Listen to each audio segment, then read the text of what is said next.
Assalamualaikum warahmatullahi wabarakatuh. Bismillah, alhamdulillah, wassalatu wassalamu ala khair rasulillah wa ala alihi wa sahbihi wa mawalah. La haula wa la quwata illa billah. Hadirin yang dirahmati Allah, Nabi dan Rasul yang wajib kita ketahui ada 25 orang Nabi dan Rasul. Dan di salah satu di antaranya, yakni Nabi Ilyas alaihi salam. Nabi Ilyas alaihi salam adalah seorang Rasulullah, sebagaimana yang tercantum di dalam Al-Quran surat As-Saffat ayat 123. A'udzu billahi minasyaitonir rajim. Bismillahirrahmanirrahim. Wa inna Ilyasa laminal mursalin. Dan sesungguhnya Ilyas benar-benar termasuk salah seorang Rasul. Siapakah Nabi Ilyas itu? Nabi Ilyas adalah putra dari Yasin bin Fanhas bin Aizar bin Harun. Dengan kata lain, Nabi Ilyas adalah keturunan keempat dari Nabi Harun. Beliau Nabi Ilyas dilahirkan di kota Bani Israel, di mana kebiasaan rakyat-rakyat Bani Israel pada saat itu, yaitu dengan menyembah berhala yang diciptakan atau dibuat oleh seorang raja yang bengis, seorang raja yang kejam yang bernama Raja Ahab. Dia menciptakan berhala yang sangat besar di tengah-tengah kota yang disebut dengan Baal. Maka kota tersebut dikenal dengan kota Baalbek yang berada di wilayah Libanon.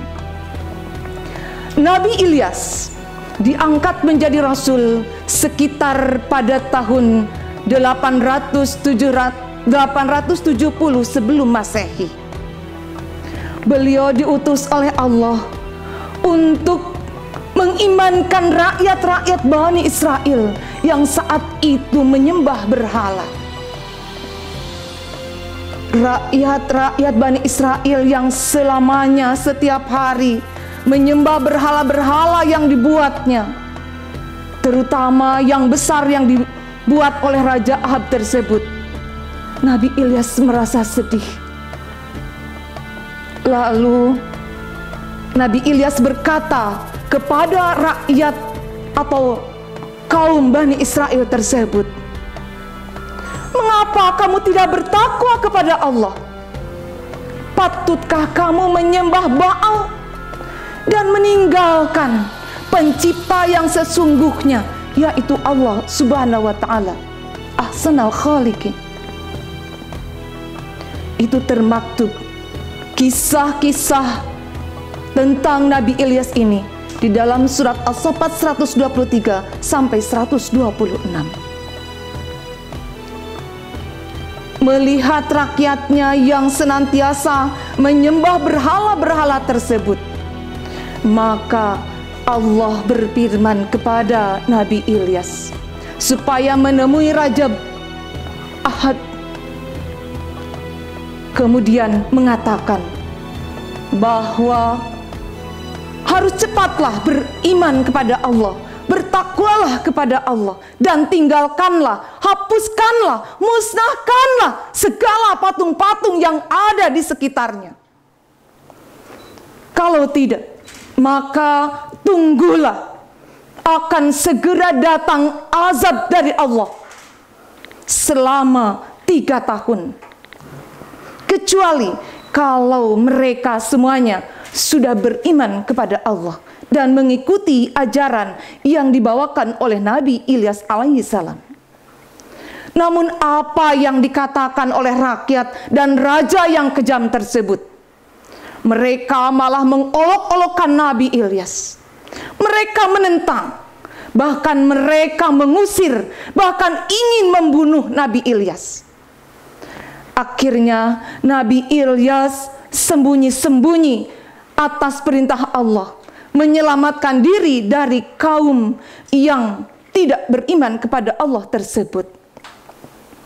Para prajurit dari rumah ke rumah, dari tempat ke tempat, selalu mencari Nabi Ilyas di mana berada. Namun dengan pertolongan Allah, Nabi Ilyas selamat. Nabi Ilyas diperintahkan oleh Allah sampailah ke sebuah sungai yang disebut dengan Sungai Karkit. Di sungai tersebut masih ada air, dan Nabi Ilyas tidak merasakan kekeringan dengan adanya sungai tersebut. Sedangkan Allah memberikan makan dan minum melalui burung yang dikirimkan oleh Allah Subhanahu wa Ta'ala untuk Nabi Ilyas di tempat persembunyian di Sungai Karkit tersebut setiap pagi dan sore. Namun lama-kelamaan, karena para prajurit atau pemuka-pemuka yang ada di Bani Israel itu selalu mengejarnya, maka Nabi Ilyas pun segera meninggalkan sungai tersebut. Kebetulan sungai tersebut sudah kering. Dan betul apa yang dikatakan oleh Nabi Ilyas itu, bahwa kemarau yang panjang selama 3 tahun betul-betul terjadi menimpa rakyat dari Bani Israel tersebut. Di dalam perjalanan, ketika Nabi Ilyas pergi dari Sungai Karkit tadi, maka tibalah Nabi Ilyas di sebuah rumah penduduk yang sebetulnya penghuni rumah tersebut sudah mengetahui bahwa Nabi Ilyas adalah utusan Allah. Diketuknyalah pintu rumah tersebut. Assalamualaikum. Dan yang menjawab adalah seorang wanita di dalam rumah tersebut. Waalaikumsalam ya Rasulullah, utusan Allah. Dibukanya, maka dilihatnya lah, wahai Nabi Ilyas utusan Allah, kami sangat bahagia sekali kau datang hadir di rumah kami. Segeralah masuk, silahkan masuk. Kami tahu bahwa engkau sedang cari-cari oleh para prajurit dari Raja Ahab tersebut yang sangat bengis tersebut. Maka masuklah Nabi Ilyas ke dalam rumah ibu tersebut. Setelah berbincang-bincang berapa orang yang ada di dalam rumah tersebut, kemudian ibu tersebut menyebutkan, menceritakan bahwa dia mempunyai seorang anak yang sedang sakit parah, yang sudah lama bertahun-tahun. Kemudian Nabi Ilyas meminta untuk dipertemukan dengan anak ibu tersebut. Wahai ibu, bolehkah saya mengunjungi atau bertemu dengan anak ibu yang sedang sakit? Nabi Ilyas bertanya kepada ibu tersebut, siapakah nama anak ini ya ibu? Ibu itu menjawab, ini adalah anakku yang bernama Ilyasa. Ilyasa mencucurkan air mata ketika dipertemukan dengan Nabi Ilyas alaihi salam. Wahai utusan Allah, saya sudah mendengar cerita tentang engkau dari ibuku, bahwa engkau adalah Nabi utusan Allah yang mengajarkan untuk beriman kepada Allah dan mengajarkan kebaikan kepada umatnya. Nabi Ilyas melihat mata Ilyasa yang saat itu belum menjadi nabi. Tergetak dalam hatinya, anak ini sangat cerdas. Dan tidak lama kemudian Nabi Ilyas memohon, berdoa kepada Allah. Maka dengan izin Allah, alhamdulillah, Ilyasa yang begitu sedang sakit parah, Ilyasa sembuh dari sakitnya. Dan itu merupakan mukjizat dari Nabi Ilyas alaihi salam. Di dalam perjalanannya Nabi Ilyas yang sedang dicari-cari, yang dikejar-kejar oleh tentara Bani Israel, Nabi Ilyas juga bertemu dengan seorang janda Dia membawa sedikit tepung di dalam mangkuknya dan setetes atau hanya sedikit sekali minyak zaitun yang ada di botolnya. Kemudian dia mencari kayu-kayu untuk menyalakan dan membuat makanan untuk anaknya. Nabi Ilyas bertanya kepada ibu tersebut, kepada janda tersebut, bolehkah saya meminta tepung dan minyak itu dibuatkan roti untuk saya? Janda tersebut menyebutkan, mohon maaf, ini adalah makanan kami yang terakhir. Saya dan anak saya hanya memiliki ini saja. Dan setelah itu mungkin kami akan mati. Nabi Ilyas tersenyum. Saya adalah Nabi utusan Allah. Saya diutus oleh Allah untuk kaum-kaum supaya beriman dan menyembah kepada Allah Subhanahu wa ta'ala. Berikanlah, buatkanlah roti dari bahan yang engkau punyai tersebut. Insya Allah dengan izin Allah, maka sepanjang kemarau ini tiba, engkau tidak akan kelaparan. Tepung itu akan selalu ada di dalam mangkuk, dan minyak zaitun pun akan selalu hadir ada di dalam botol yang kamu pegang tersebut. Janda itu percaya kepada Nabi Ilyas alaihissalam. Kemudian janda itu membuatkan roti yang kecil dengan bahan yang ada, dan diberikannya lah kepada Nabi Ilyas alaihissalam. Dan apa yang terjadi? Setelah diberikan kepada Nabi Ilyas alaihissalam roti tersebut, betul ternyata dalam mangkuk itu sudah tersedia lagi tepung, dan di dalam botol tersebut sudah ada lagi, yaitu dengan minyak zaitunnya untuk membuatkan makanan untuk janda dan anak tersebut. Namun selang beberapa hari didapatkannya anaknya sakit hingga meninggal dunia, sehingga janda tersebut memanggil kepada Nabi Ilyas alaihissalam. Nabi Ilyas memohon kepada Allah Subhanahu wa ta'ala, membawa anak tersebut ke dalam sebuah ruangan, dan dia memohon kepada Allah Subhanahu wa ta'ala, ya Allah, ya Tuhan kami, ibu ini sudah memberikan makanan kepadaku, namun pada saat ini anaknya meninggal dunia. Kalaulah engkau mengizinkan, hidupkanlah kembali anak ini untuk menggembirakan ibu tersebut.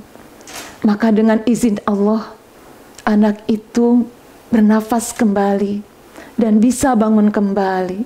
Dan ini adalah mukjizat dari Nabi Ilyas yang bisa menghidupkan manusia yang sudah meninggal dunia.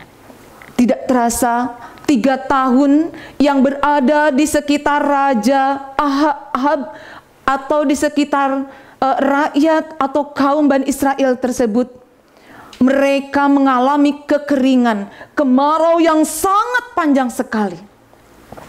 Jangankan air yang ada di sungai ataupun di sumur, bahkan setetes embun pun tidak ada di negeri tersebut. Sehingga rakyatnya menuju ke istana, kemudian berkata kepada raja, bagaimana ini? Apa yang dikatakan atau apa yang diperbuat oleh Tuhan-Tuhan kita yang kita sembah setiap hari?